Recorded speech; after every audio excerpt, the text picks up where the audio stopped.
राधे राधे। नमस्कार दोस्तों। क्या आपने कभी ध्यान दिया है कि जैसे ही आप नहाने के लिए शावर के नीचे खड़े होते हैं या शरीर पर पानी डालते हैं, अचानक आपको पेशाब आने लगती है।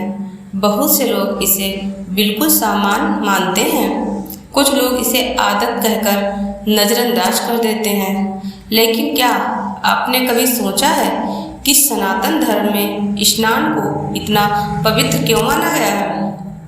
क्या केवल शरीर साफ करना ही स्नान का उद्देश्य है, या इसके पीछे कोई गहरा आध्यात्मिक रहस्य भी छिपा है? आज के इस वीडियो में हम इसी विषय को धर्म और विज्ञान दोनों दृष्टिकोणों से समझेंगे। इस वीडियो का उद्देश्य किसी को डराना नहीं, बल्कि जागरूक करना है, ताकि हम अपनी दैनिक आदतों को बेहतर ढंग से समझ सकें। दोस्तों, सनातन धर्म में जल को केवल एक तरल पदार्थ नहीं माना गया, बल्कि जीवन का आधार कहा गया है। हमारे ऋषि मुनियों ने नदियों को माता कहा, जल को पवित्र माना और स्नान को केवल शरीर की सफाई नहीं, बल्कि मन और विचारों की शुद्धि का माध्यम बताया। जरा कल्पना कीजिए, सुबह का समय है, सूर्य की पहली किरण धरती पर पड़ रही है, मंदिरों में घंटियां बज रही हैं, पक्षियों का मधुर स्वर वातावरण को पवित्र बना रहा है। ऐसे समय में जब कोई व्यक्ति स्नान करता है तो वह केवल अपने शरीर की धूल नहीं हटाता, बल्कि पूरे दिन के लिए स्वयं को मानसिक रूप से भी तैयार करता है। इसलिए प्राचीन भारत में स्नान के समय मंत्रोच्चार करने की परंपरा थी। इसका उद्देश्य मन को शांत करना और ईश्वर के प्रति कृतज्ञता व्यक्त करना था। अब एक प्रश्न उठता है, यदि स्नान इतना पवित्र है तो क्या स्नान के दौरान कोई भी कार्य कर लेना उचित है? यहीं से चर्चा शुरू होती है। आज के समय में कुछ लोग नहाते समय पेशाब कर देते हैं, क्योंकि उन्हें लगता है कि पानी वैसे भी सब कुछ बहा देगा। वही कुछ लोग इसे अनुचित मानते हैं। आखिर सही क्या है? सबसे पहले धर्म की बात करते हैं। सनातन परंपरा में स्वच्छता को बाहरी और आंतरिक दोनों रूपों में महत्व दिया गया है। स्नान को शुद्धि का प्रतीक माना गया है, इसलिए अनेक धार्मिक परंपराओं में यह सलाह दी जाती है कि स्नान से पहले प्राकृतिक क्रियाओं से निवृत्त हो जाएं, ताकि स्नान पूरी एकाग्रता और शुद्ध भाव से किया जा सके। अब विज्ञान की ओर चलते हैं। डॉक्टर बताते हैं कि कई लोगों को बहते पानी की आवाज़ या शरीर पर पानी पड़ने से पेशाब की इच्छा होने लगती है। इसे एक सीखा हुआ व्यवहार या कंडीशन्ड रिस्पॉन्स माना जाता है।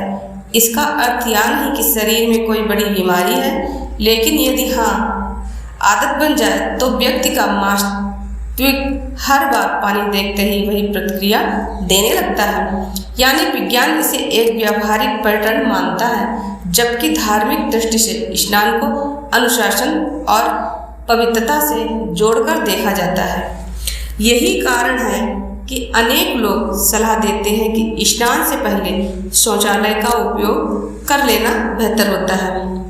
इससे न केवल सुविधा रहती है, बल्कि स्नान भी बिना व्यवधान के पूरा होता है। लेकिन दोस्तों, क्या केवल यही कारण है? क्या हमारे पूर्वजों ने इसके पीछे कोई और गहरी बात भी समझी थी?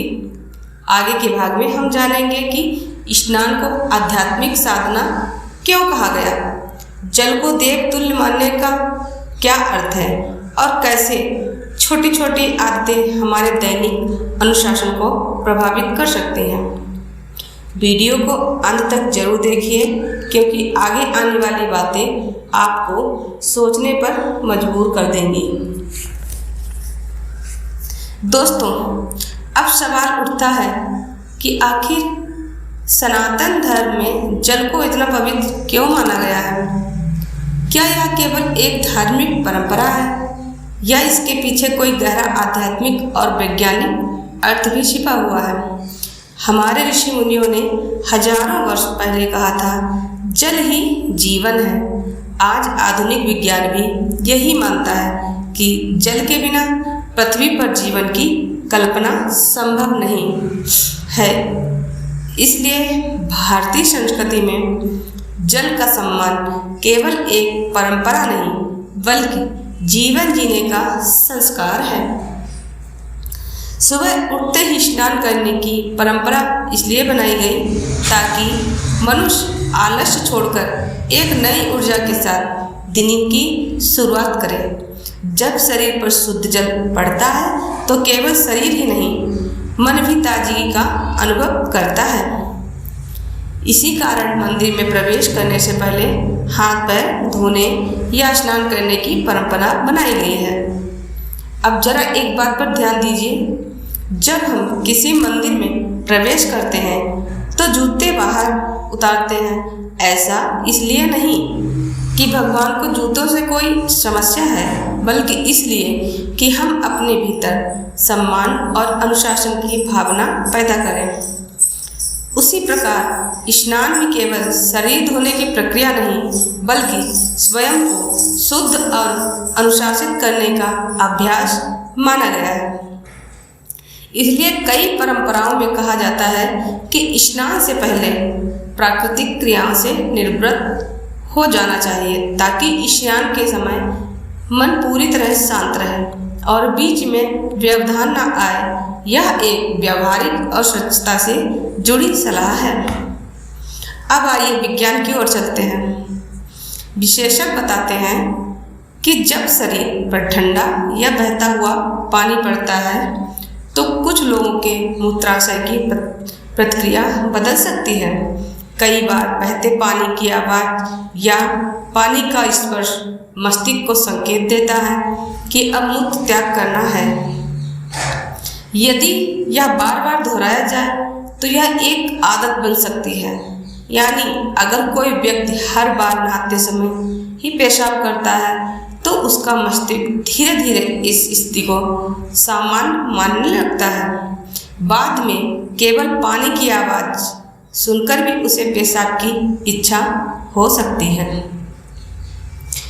ध्यान देने वाली बात यह है कि यह हर व्यक्ति के साथ नहीं होता, लेकिन जिन लोगों में यह आदत बन जाती है वे चाहें तो इसे धीरे धीरे बदल सकते हैं। उदाहरण के लिए स्नान से पहले शौचालय का उपयोग करना और कुछ समय तक इस आदत को दोहराना मददगार हो सकता है। दोस्तों, सनातन धर्म का एक महत्वपूर्ण संदेश है अनुशासन। चाहे भोजन हो, पूजा हो, अध्ययन हो या स्नान, हर कार्य को सही समय और सही विधि से करना ही जीवन को संतुलित बनाता है। याद रखिए, अच्छी आदतें धीरे धीरे बनती हैं और बुरी आदतें भी धीरे धीरे ही छूटती हैं।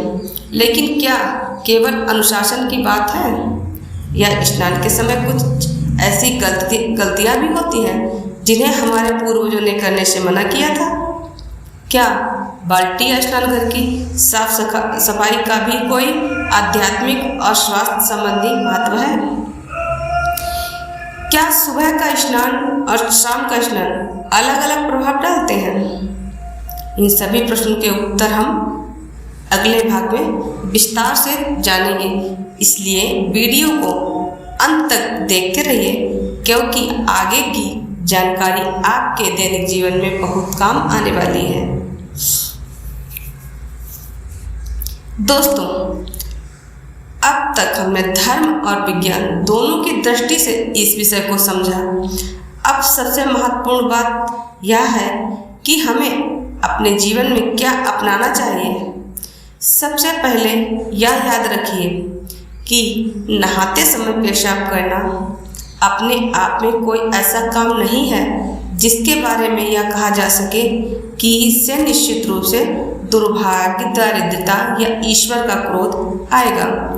ऐसे दावों का कोई प्रमाणित शास्त्रीय आधार नहीं है।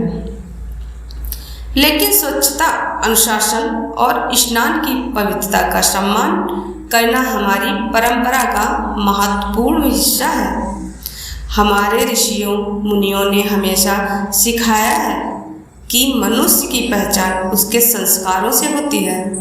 छोटी छोटी अच्छी आदतें ही आगे चलकर महान चरित्र का निर्माण करती हैं। यदि हम स्नान से पहले शौचालय का उपयोग न कर लें, स्नान घर को साफ रखें और जल का सम्मान करें, तो यह केवल धार्मिक दृष्टि से ही नहीं बल्कि स्वास्थ्य और स्वच्छता की दृष्टि से भी एक अच्छी आदत है। आज दुनिया के कई देशों में पानी की भारी कमी है। लाखों लोग पीने के पानी के लिए संघर्ष कर रहे हैं। इसलिए जल को केवल उपयोग की वस्तु नहीं बल्कि प्रकृति का अनमोल उपहार समझना चाहिए। जब हम जल का सम्मान करते हैं तो वास्तव में हम जीवन का सम्मान करते हैं। विज्ञान भी हमें यही सिखाता है कि स्वच्छ वातावरण, साफ स्नानघर और अच्छी व्यक्तिगत स्वच्छता अनेक संक्रमणों से बचाने में मदद करती है। वहीं सनातन धर्म हमें सिखाता है कि हर कार्य श्रद्धा, संयम और अनुशासन से करना चाहिए। जब धर्म और विज्ञान दोनों एक ही दिशा में प्रेरित करें तो उसे अपनाना और भी सरल हो जाता है। दोस्तों, जीवन बदलने के लिए हमेशा बड़े निर्णयों की आवश्यकता नहीं होती। कभी कभी छोटी छोटी आदतें ही सबसे बड़ा परिवर्तन लेकर आती हैं। समय पर उठना, समय पर भोजन करना, जल का सम्मान करना, स्नान के समय स्वच्छता बनाए रखना, माता पिता और गुरु का सम्मान करना, यही वे संस्कार हैं जो एक सफल और संतुलित जीवन की नींव रखते हैं। अगर आज की इस चर्चा से आपको कुछ नया सीखने को मिला हो तो इसे केवल सुनकर छोड़ मत दीजिए। अपने परिवार, बच्चों और मित्रों के साथ भी साझा कीजिए ताकि वे भी धर्म और विज्ञान दोनों के संतुलित दृष्टिकोण को समझ सकें। अंत में बस इतना ही कहना चाहूँगी, जल का सम्मान कीजिए क्योंकि जल ही जीवन है। स्वच्छता अपनाइए क्योंकि स्वच्छता ही स्वास्थ्य का आधार है। अनुशासन अपनाइए क्योंकि अनुशासन ही सफलता का पहला कदम है। और ईश्वर का स्मरण कीजिए क्योंकि सच्ची भक्ति केवल मंदिर में नहीं बल्कि हमारे अच्छे कर्मों और अच्छे संस्कारों में भी दिखाई देती है। अगर आपको यह वीडियो पसंद आए हो तो इसे लाइक करें, अपने दोस्तों और परिवार के साथ शेयर करें और ऐसी ही धर्म, संस्कृति और ज्ञान से जुड़ी रोचक वीडियो देखने के लिए हमारे चैनल को सब्सक्राइब करना ना भूलें। हर हर महादेव। जय सनातन, जय श्री राम। धन्यवाद।